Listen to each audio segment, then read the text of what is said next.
الرحمن شروع اللہ کے نام سے جو بڑا مہربان نہایت رحم کرنے والا ہے۔ السلام علیکم اسلامک اردو پوائنٹ کے ناظرین، امید کرتی ہوں کہ آپ سب لوگ خیریت سے ہوں گے۔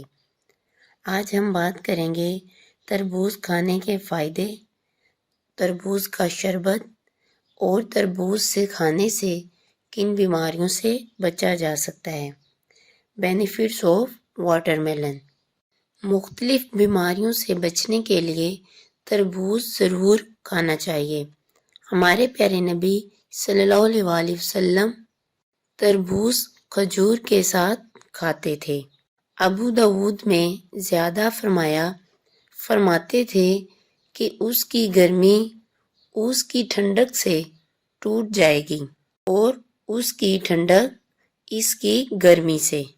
مفتی محمد یار خان نعیمی رحمۃ اللہ علیہ اس حدیث کے تحت لکھتے ہیں، تربوز تو کھجور سے میٹھا ہو جاتا اور کھجور تربوز سے تر ہو جاتی تھی، نیز تربوز ٹھنڈا ہے اور کھجور گرم، دونوں مل کر معتدل ہو جاتے تھے۔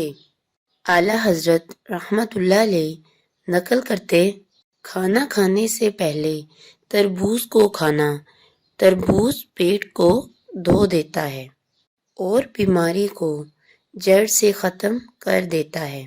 تربوز پر ہلکا سا ہاتھ مارنے سے مدھم سی آواز آنا اس کے عمدہ اور پکے ہونے کی علامت ہے۔ تربوز میں گوشت پیدا کرنے والے اجزاء پائے جاتے ہیں۔ جن مریضوں کو پیشاب رک کر آتا ہو وہ تربوز کا استعمال کریں کہ تربوز مثانے کو صاف کرتا ہے۔ تربوز مثانے کے زخم کے لیے بہترین چیز ہے، دل کو طاقت دیتا ہے۔ تربوز جگر و مثانہ، دل کی اور گردوں کی گرمی کو دور کرتا ہے۔ تربوز مثانہ کے درد کے لیے بہترین چیز ہے۔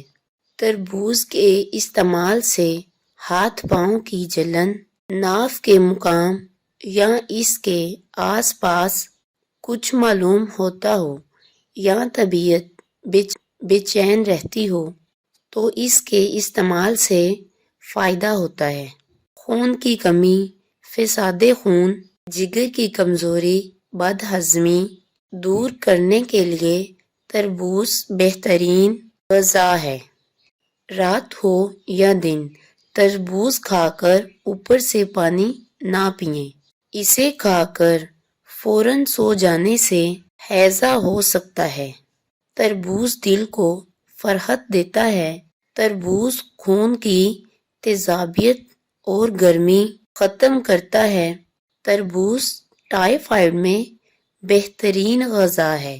جس دن تربوز کھائیں، چاول ہرگز نہ کھائیں۔ بلغمی مزاج والے، معدے کے مریض، جن کو پٹھوں میں درد ہوتا ہو، پیشاب زیادہ آتا ہو، شوگر کے مریض تربوز استعمال نہ فرمائیں۔ امید کرتی ہوں کہ آپ کو ویڈیو اچھی لگی ہوگی۔ میرے چینل کو سبسکرائب کریں، لائک کریں اور ویڈیو کو دوست احباب کے ساتھ شیئر کرنا مت بھولیں۔ اللہ حافظ۔